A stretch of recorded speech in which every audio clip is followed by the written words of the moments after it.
All right, it is week 17. It is a Sunday Night Talk. I am recording this 10:39 Central Time because the Sunday night game just wrapped up.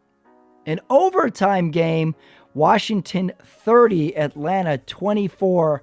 A battle of the rookie QBs. Great game. I didn't really expect this to happen, although after today with all the playoff games going on the way they were, not playoff games, games with playoff implications going on today. I should have expected something like it. So it's just me this week. I'm solo. We have a lot to discuss, and I'm going to break it all down for you right here on the Sunday Night Talk. Before we get to it, I want to remind you, if you haven't subscribed to the channel, do so. Click the subscribe button. Click the thumbs up button. All my stuff is up here on the network. My stand-up comedy videos, my YouTube shorts, and the Sunday Night Talk, which you are listening to right now. So let's dive into it. Like I said, it's just me this week. However, there's no shortage of things to discuss because we're coming out of the holidays. We're back to normal, but only for a few days because now it's New Year's. There's college playoffs to consider. You're following your team. If your team is good, you're looking for playoff spots. You're looking for playoff seedings. If your team is bad, you're really conflicted right now because you don't know if you should root for tanking or losing. You don't know if you should root for your team just playing hard. This really just applies to me because my Raiders won again today, 2 in a row. And now we have that to consider. But before we get to all the games, the awards, let's talk about Sunday night because this was a really important game. Both teams had playoff positions on the line. Both still do, mainly Atlanta with the loss. Washington now clinches a playoff berth, first time since 2020 with the overtime win today. And if I really were to look at the big picture story of this game, the headline of this game, it was 2 rookie quarterbacks going head to head. A little more of a question mark for Penix Jr., more so than Jayden Daniels. We've seen more of Jayden Daniels this season. Penix Jr. only making his second start of the season. And he brought us a great game. And unfortunately for us, he never got the ball in overtime. So we don't really get to see because Washington got the touchdown in overtime, thus ending the game, sudden death. So let me go through my thoughts. And I'm going to go through the last 2 series of this game, which I found to be the most interesting. Okay, first off on Penix Jr., one of the only guys I've seen today that sports a do-rag. Seems like that was something of the mid to late 90s. The guy still has a do-rag, and the guy is a rookie. I found that interesting. Quick notes on Kirk Cousins, the QB he replaced on the Atlanta Falcons. Kirk Cousins, from the weeks 10 to 15, which he started, he had 1 touchdown, 9 interceptions. So I don't know if there's something you can just set your watch to. It's Kirk Cousins playing poorly from November on. And after this game, the change in quarterbacks was really validated today. Penix Jr. looks like the future, or at least a superb talent. And he's got weapons around him that he utilized to, not to mention not turnover prone and can use his feet. A real revelation today. Be interesting to see week 18, what's at stake and what he can do. Okay, notes on the game. A little bit of a slow starting game, actually. We've got Chris Collinsworth talking about how Bijan Robinson wants to be an actor. He hangs out with McConaughey, Matthew McConaughey on the sideline. We got Tirico doing the all right. Really fun first half. And I'm not even talking about scoring. Leads me to my next question, and it's going to get a little adult here. We got the commercials running of Peyton Manning going, I'm Peyton Manning. I'm debating Manning. I know this ended up on the cutting room floor, but when do we get masturbating Manning? Come on, let's have a laugh here. Can we bleep it? Something for regular TV? I don't know. Throw that one out the window. I'm willing to cut that out. Okay, let's fast forward to the fourth quarter. Washington goes up 24-17 with 4:32 left in the fourth quarter, setting up Atlanta's final possession. They get to 3rd and 5 and Penix hits a pass for 15 yards, first down. Then they get a holding call, brings us up to 3rd and 11, incomplete to Pitts on a 50-50 ball. Then we've got 4th and 11, 2:34 left now, and we've got a pass to London for 30 yards. So they convert the 4th down. Then we're inside the red zone. They run the Wildcat. Bad snap to the running back, loses 21 yards. You watch this and you're like, oh, this drive is dead. There's no way. There's no way. If he would have thrown that ball away, that would have been the best play ever. Instead, they lose 21 on a bad snap. Now we get a pass to London. Again, Penix loves the left side of the field to the left. That brings up 3rd and goal now from the 8. It was that huge pass just to get him to the 8. They miss they miss a short pass. Now we've got 4th and goal. Penix throws an absolute bullet to Kyle Pitts, which they were saying that's his first touchdown pass. I wasn't sure or not. Backup kicker goes in. They decide to go for the extra point. He makes it.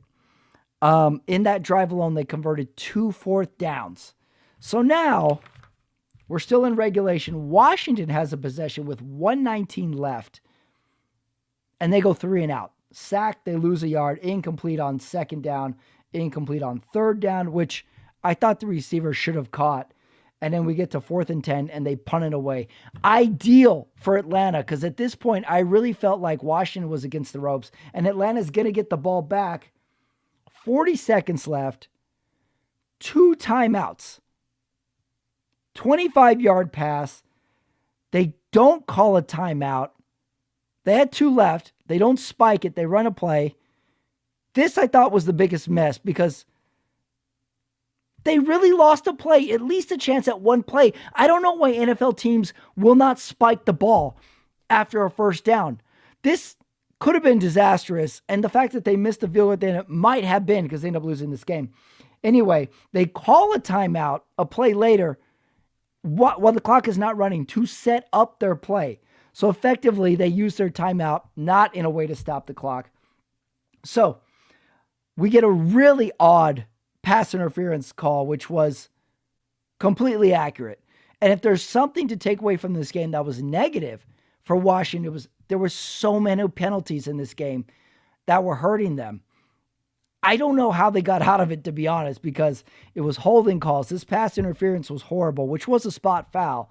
So it puts the ball on the 38-yard line, giving Atlanta an attempt at a 56-yard kick. Came up way short. You can't ask that kicker anything more. He was the backup kicker. Could have won in regulation. So they go into overtime, and I thought going into overtime favored Washington huge because the defense was reeling. The offense did nothing on that possession going 3 and out. It gave them a chance to take a breath, the coaches to take a breath, plan their offense. They win the coin toss.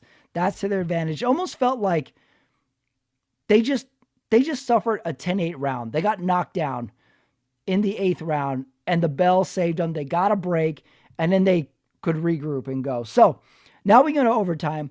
Washington drives down the field, and I thought for a second Washington was going to have to kick a field goal because there was that 3rd down when Jaden Daniels is running the ball. He gets out of 2 tackles.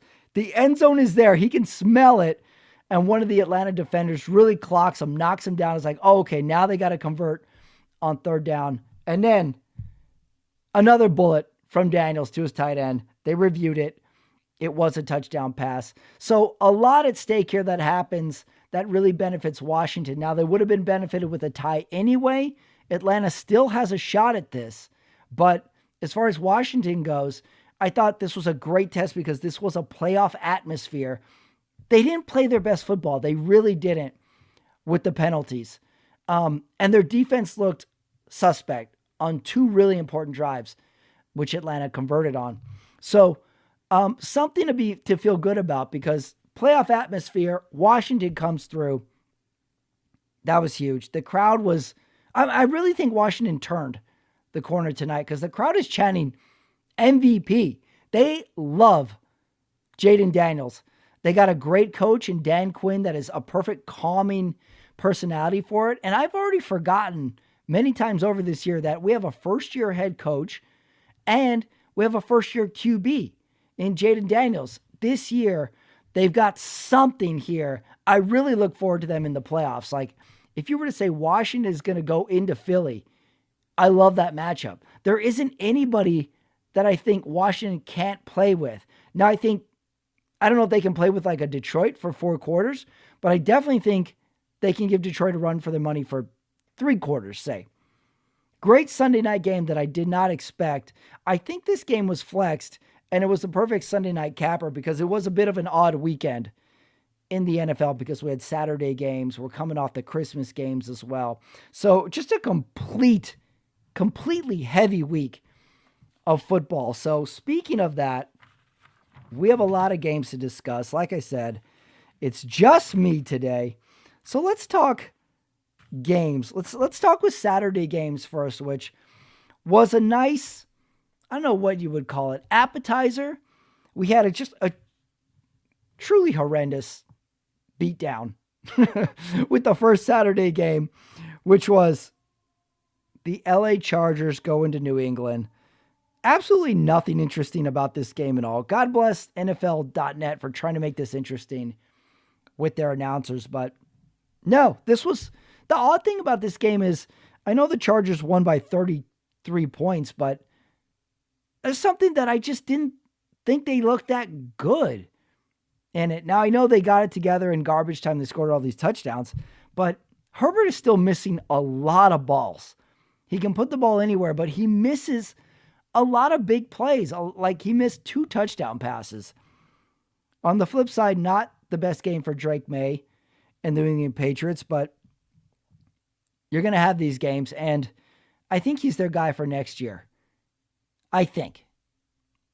I fully will retract that because I might have said that about Mac Jones. Moving on, the next game, I think was Arizona and the Rams. Arizona loses. The Rams win 13-9. Great game to skip. You know, it's Christmas. You're putting stuff away. Maybe you take down the tree. This is the game to skip, I have to say. I didn't watch any of it. I know the Rams are fun, but I needed a break at this point. And then that takes us into the last Saturday game, which was Denver at Cincinnati. Playoff hopes for both. Overtime game. Cincinnati, 30-24. One of the weirdest overtime games because I think there were 5 possessions in the overtime. A lot of back and forth. I got to give it to Burrow and Cincinnati. They are hanging on by a thread every single week, and they're still alive. They are still alive. They need a win, and they need help next week. But another game that felt like a playoff game on a Saturday. Great way to end it. Saturday games, it's tough. It really is. We've got so much going on. Maybe a family still in town. But these Saturday games, I'd be curious to see the ratings. I really just peeked at all Saturday long, and then I got the highlights online later. That was Saturday.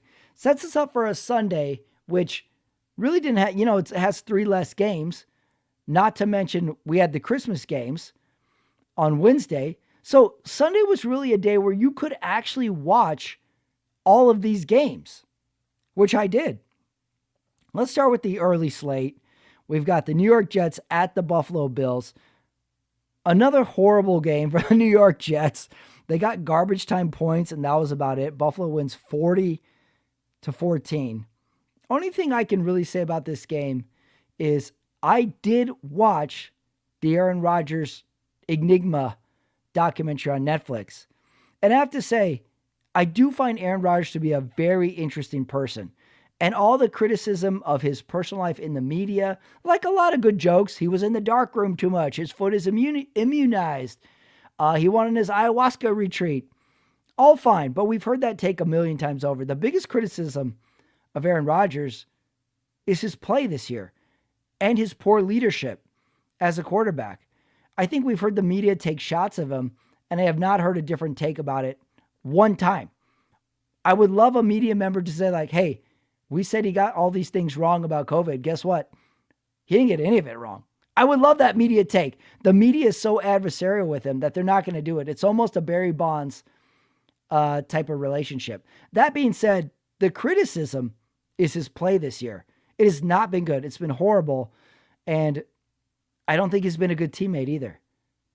It's been rough to watch. It really has. It makes me wish he was better so he could stick it in the face of all his critics, but his critics have a legitimate point about his play this year. Really bad. And it really makes me think this might be it for him. I don't know if he wants to come back to this. Next game. My Las Vegas Raiders. I've got the gear on. I have to. They won. Go into New Orleans. Maybe their most convincing win of the year.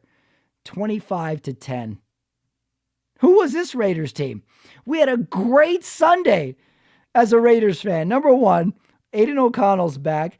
Brock Bowers sets the rookie record for receiving yards as a tight end. This guy is amazing. It's really, really good out there. Their defense is playing good. We got a pick. And then it, like anything else in the NFL this year, I feel bad they win because now tank status is on the line here. We had the second pick going into last week. We won. That makes us have the sixth pick. We win this week, and I don't know where we stand at this point.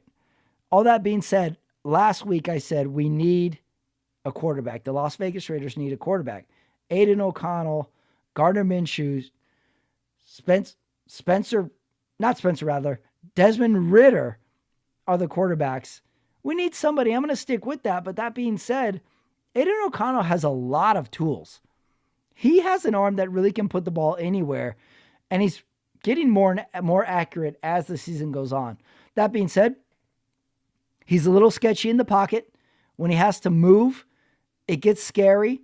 I don't know if he's making great throws or making great desperation throws. It was the New Orleans Saints. But I think Aiden O'Connell is a QB, is a starting QB in this league.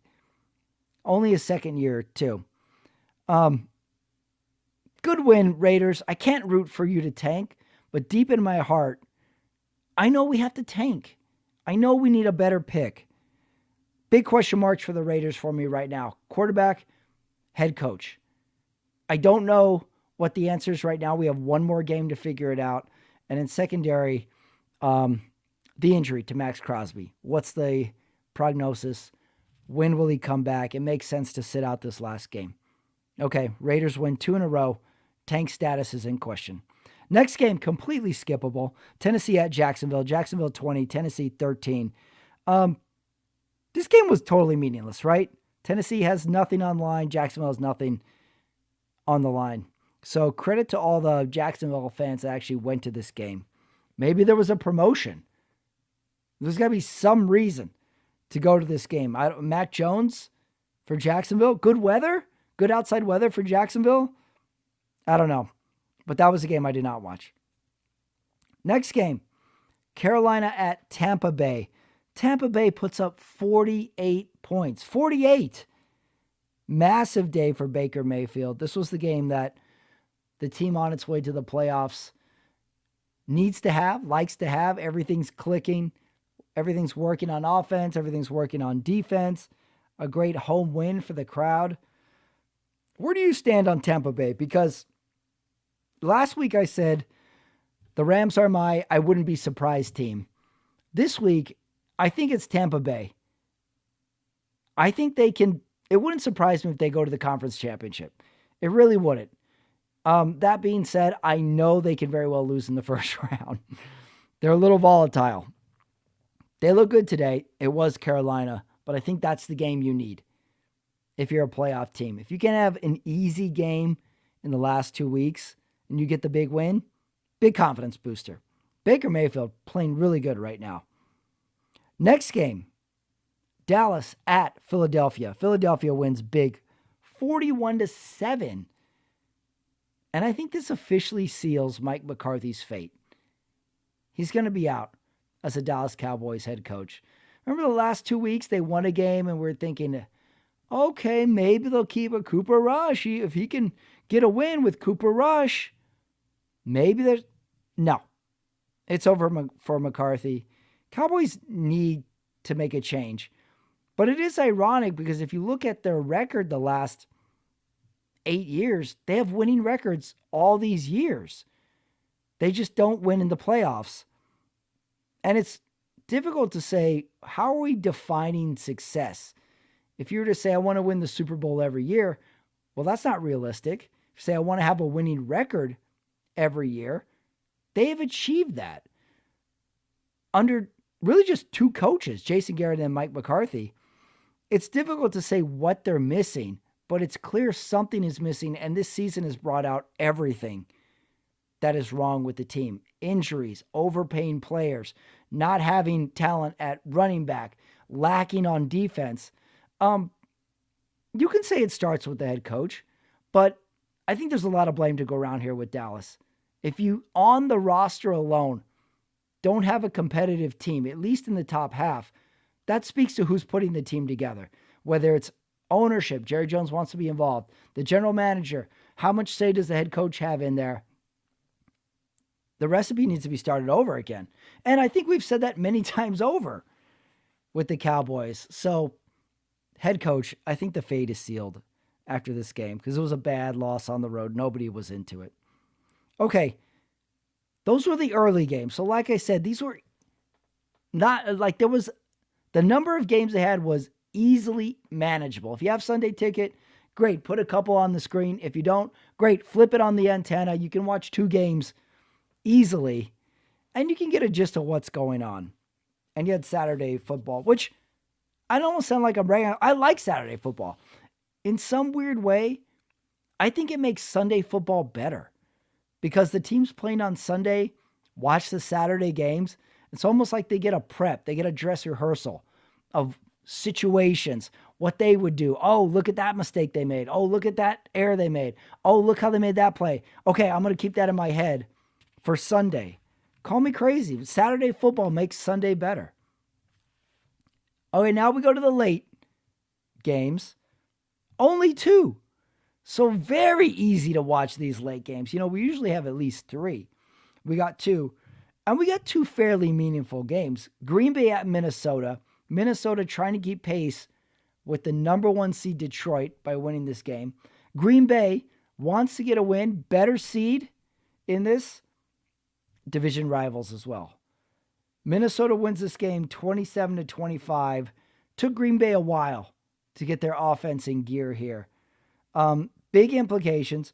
Tom Brady, I think is now fun.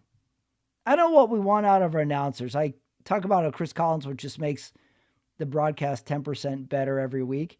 I think Tom Brady's fun because he talked about trying to play angry. And I thought that was a good point. Maybe his first good point talking like as a player this year, what it's like to play angry. Find someone you don't like on the other team. Find a reason to get mad. Play angry. When you play angry, you play better. I thought that was a good point by Tom Brady. We know he can get mad. We just don't see it in the booth. I was really worried about Green Bay's offense through about 3/4 of this game. Where was it? Where was this offense? And then, all of a sudden, Green Bay gets a touchdown off of a turnover from Minnesota. And then Jordan Love has 2 of the best looking drives I've seen all year. He was completely magical in those 2 drives, which made the game really, really close.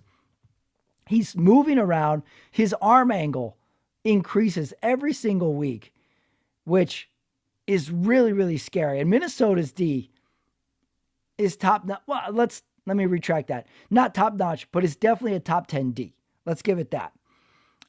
So Green Bay cuts it to 2 points, 25-27.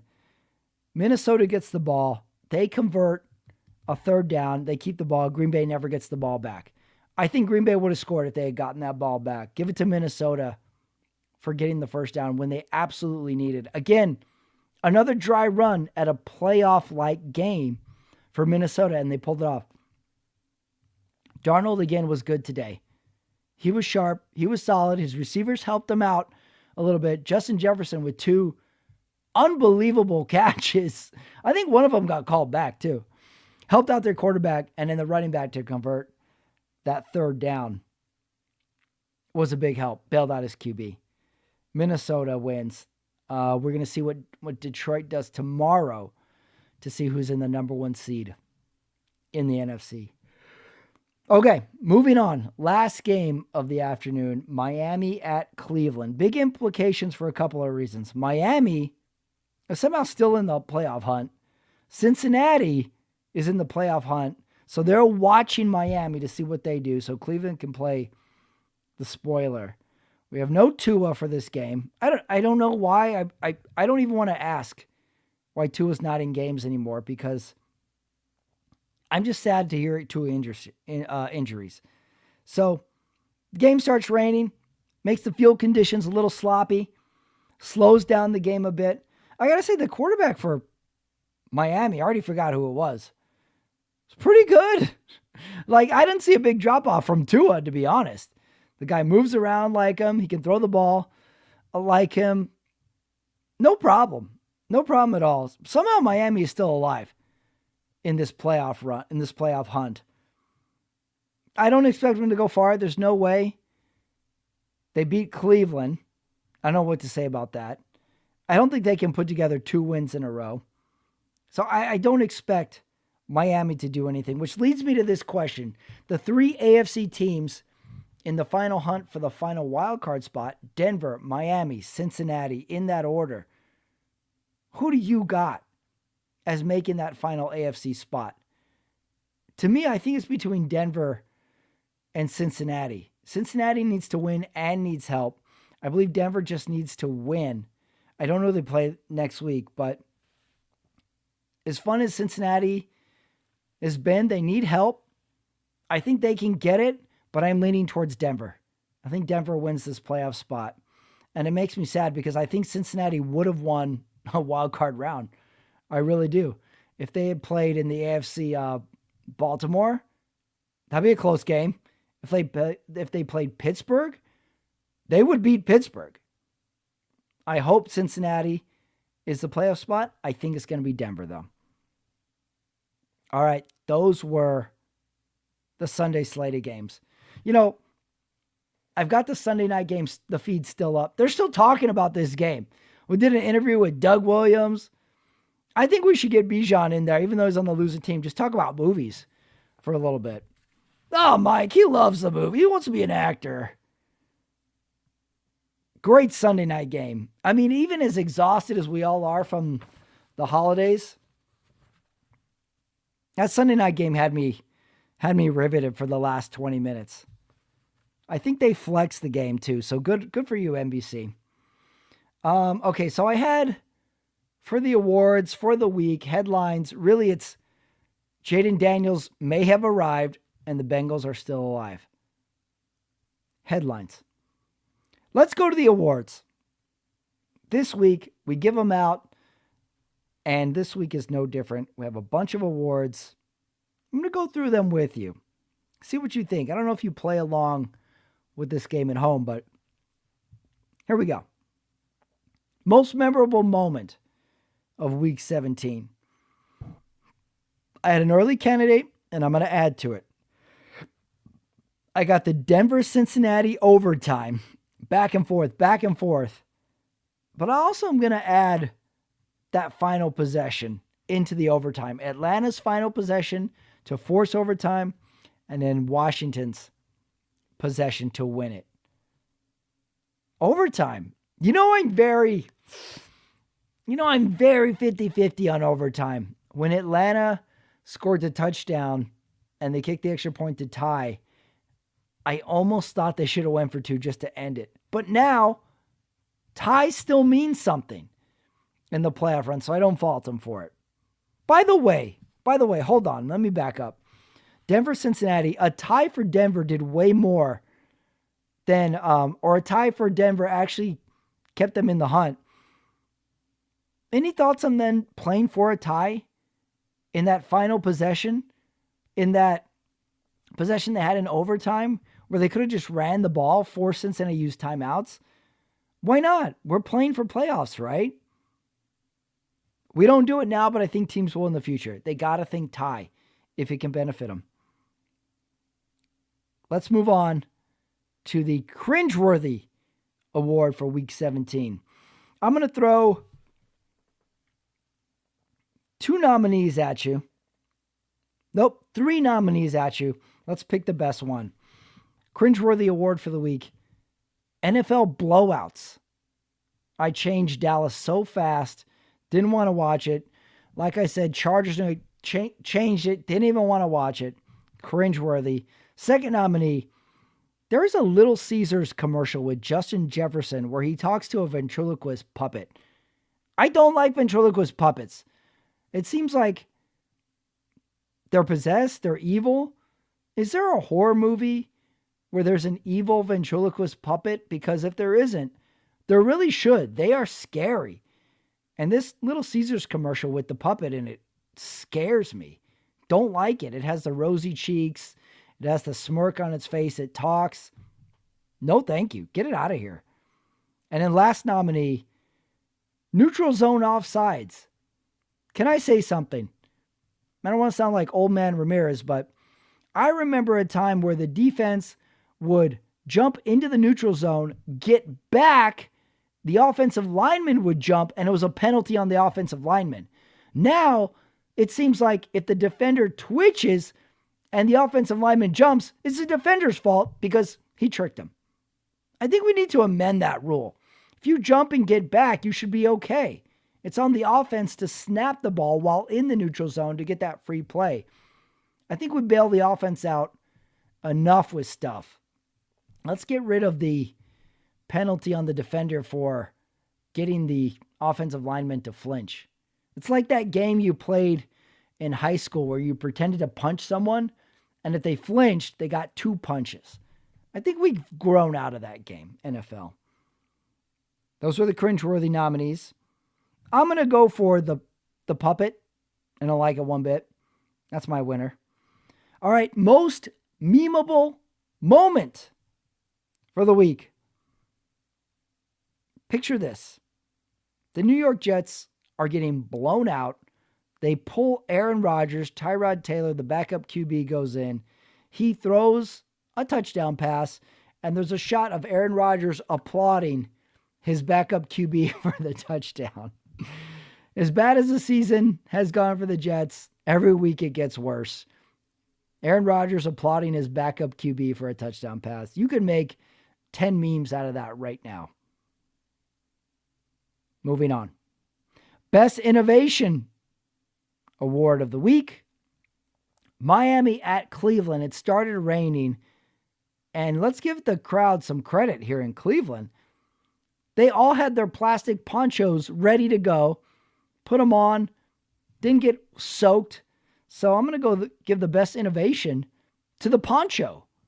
The foldable, packable, emergency poncho. Feel like you should never get caught in the rain with that thing. So who invented the poncho? Who had the idea to put it in a little Ziploc bag, put it in your pocket? Great invention. Can really save you too. Plastic poncho. It's got a hood and everything. Next award is the Soundtrack Award. This song may be a little cheesy, but stick with me on this. 2 rookie QBs tonight in Jaden Daniels and Penix Jr. Remember when you used to have a graduation and they'd show all the baby pictures of the graduates and they'd play Rod Stewart's Forever Young? Great sentimental song looking back over the years. So give me some Rod Stewart, Forever Young. You know, young QBs are taking over. First year, doesn't matter. They know the offense. The pressure doesn't affect them. 4th down, Penix Jr. He's going to throw a touchdown pass. Forever Young, Rod Stewart. It's a great song. And I know it's a great song because I bet Rod Stewart didn't write it. The guy's a horrific songwriter. Keep going. Hot Take Award. Now, I need some water for this one.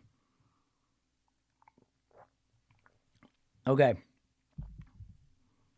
Hot take. Here we go. I got 2 of them this week. Sorry. First hot take. What do you think about this? Should the Raiders try really hard to sign Sam Darnold next year? Make an offer to the Vikings. Hey, what's it going to take? Sam Darnold. Now, the Raiders used to always do this. They used to get QBs who maybe had a run of it. They were late in their careers and they had a spark, and the Raiders were trying to bring that spark. Remember, the Raiders got Jeff Hostetler way back when, coming off his season with the Giants in which they won the Super Bowl. Carson Palmer. Remember, they got him. We're like, oh, wait a second. He's got a little life in him. Some bad ones included Jeff George, Rick Meyer as well. So there is another edge to this sword. But would it be out of the question to make a run at Sam Darnold? He's played so well this year, and maybe the Vikings will move on from him because they do have a rookie franchise QB that they drafted, and Sam Darnold has tremendous value right now. They could get something from him too. The playoffs are going to have a lot to do with this decision. Second hot take, coming off the Sunday night game, I think Kirk Cousins becomes a quarterback's coach inside of 2 years. The guy's made a boatload of money, yet I don't think he cares. I think he wants to be involved in football. He obviously is not going to play a lot longer. But he could be a QB coach. Somebody would hire Kirk Cousins to be their QB coach. Penix Jr. is talking about how Cousins has helped him in his rookie season. Maybe Cousins needs a do-rag. You know, he could be the ultimate QB coach for Penix Jr. Start dressing like him too. Okay, that was the hot take, 2 of them for the week. All right, Sunday double feature. Didn't think of one. That's why I'm going to do this one off the cuff. We had Washington. We had Atlanta. We had a Sunday night game. We had rain. We had overtimes. So let's just think of one off the top of my head. Let's go with a long movie because we had overtime games this week that went a long time. So when's the last time you saw the movie Out of Africa? Now, that was a movie that came out in the mid-'80s. Super long movie. Great soundtrack. So in the spirit of long games, overtime, rain, grass fields, let's go Out of Africa. A really laborious movie about, I've seen it. I'm not quite sure I know what it's about. I think it's Meryl Streep is like a rich lady, but she goes to Africa, marries a dude, but he leaves, builds a school. See, I don't even know what I'm talking about. Anyway, I think it won some awards. It's a movie for your parents. All right, continuing on. That's how we do it. Here's another one I didn't think of. The Location Award for the week. All right. There wasn't any home stadiums that jumped out at me this week. So I'm going off script. It's the holidays. How about this? If you travel for the holidays, you go to family members' houses for the holidays, how about that moment when you come back to your house from the holidays and you can officially decompress? You can throw your suitcases down. You can drop your backpack. You can put the tray of leftovers down and you can just plop on the couch. Maybe Saturday football's still going. Maybe Sunday football's still going. Maybe you can flip on some streaming service and maybe you can watch Out of Africa. How about that moment? Just your own house coming back from the holidays. Well, okay, I like that location. Next award, Best Quote. Everyone's favorite award every week. This one I heard during the Raiders game, and I should have looked up who the announcers were for this game, but I thought it summed up a lot of games for teams that are in that middle zone of whether they should tank or whether they should not. The quote is, organizations tank, players and coaches don't. And I really thought about it. It's like, well, how can you officially tank? Is a coach going to go into the locker room and say, like, guys, we don't need this win? I don't think a coach would ever say that. Do you? Do you think any team has said, we need to lose these games? Players don't know if they're going to be on this team the year following. Coaches don't know if you're going to be on this team the year following. Yeah, it's good to tank, but who's going to tank? You know, who's going to actually pull that trigger? Is the owner going to say to the coach, we're keeping you next year, don't worry about it? And does he agree to that? I don't know if tanking has ever actually been applied.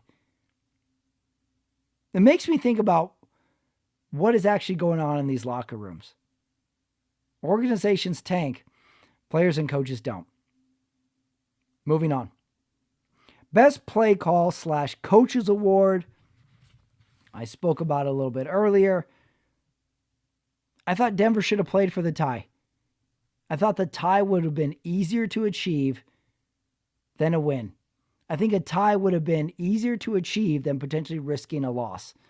They had the ball. They threw the ball, incomplete passes. They punted. They could have at least ran the clock down, made it harder for Cincinnati. I think we're going to see a change maybe as early as next week. Teams that won't be hurt by a tie playing for a tie. Why not? Okay, keep my eye on that. Make a note, everybody. Put in my hot take. Play for the tie. Specifically, play for the tie. It's hard to tank as a team, but to tie, I think can indeed be done. Last award for the week. Who won the week?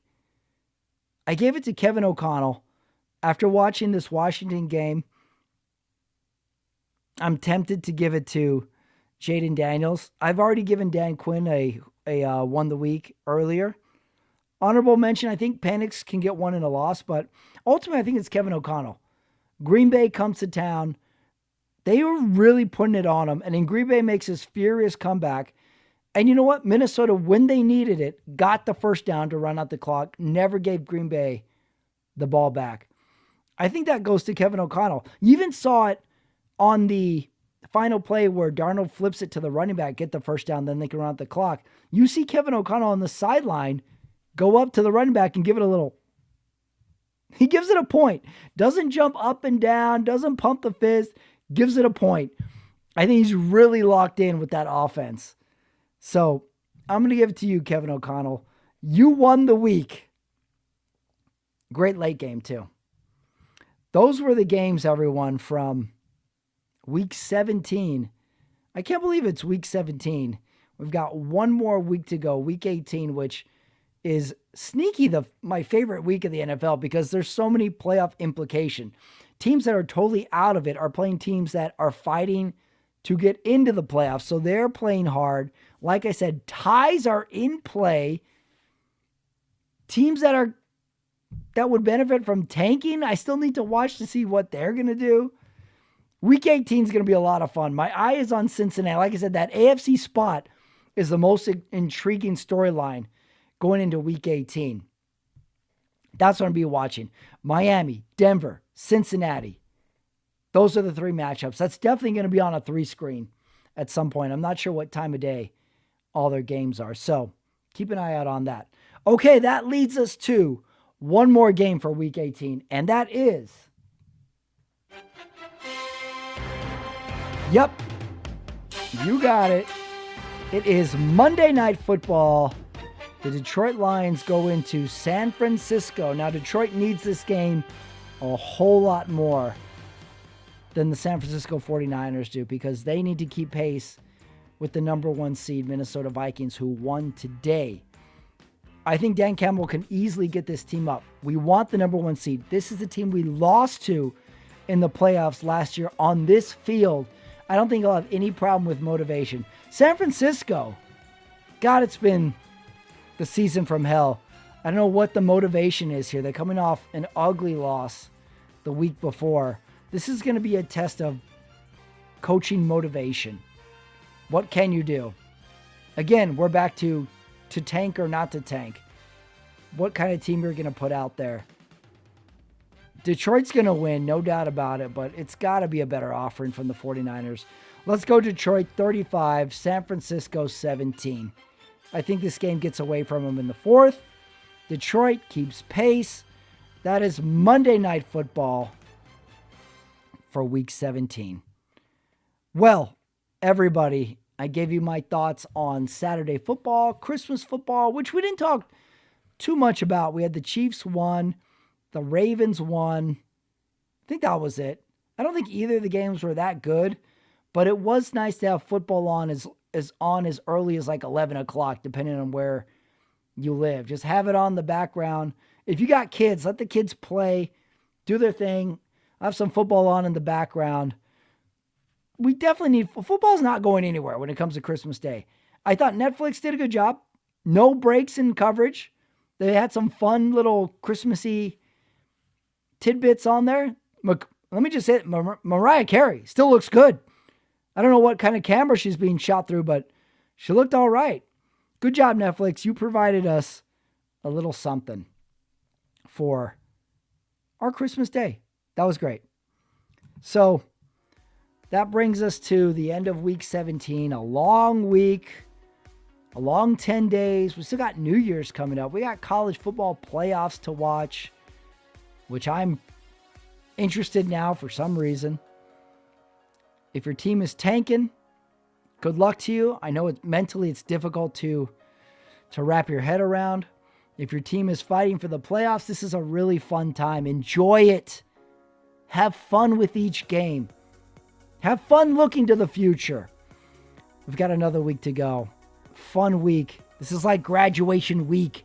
Everybody's a winner, essentially. And then we go into the playoffs. So, thank you for joining, everybody. Like I said, give my channel a subscribe. If you've made it this long in the show and you haven't subscribed already, you got to do it. There's a lot of shows out there. But where else are you going to get a cringeworthy award? And I'm going to be with you all through the playoffs. And don't forget, I've got a surprise for you come playoff time. A couple little wrinkles in there from your Uncle Pat Ramirez. Thank you, everybody, for me, Patrick Ramirez, for the Sunday Night Talk, and you, the audience. This has been Week 17. Thank you, and have a good night.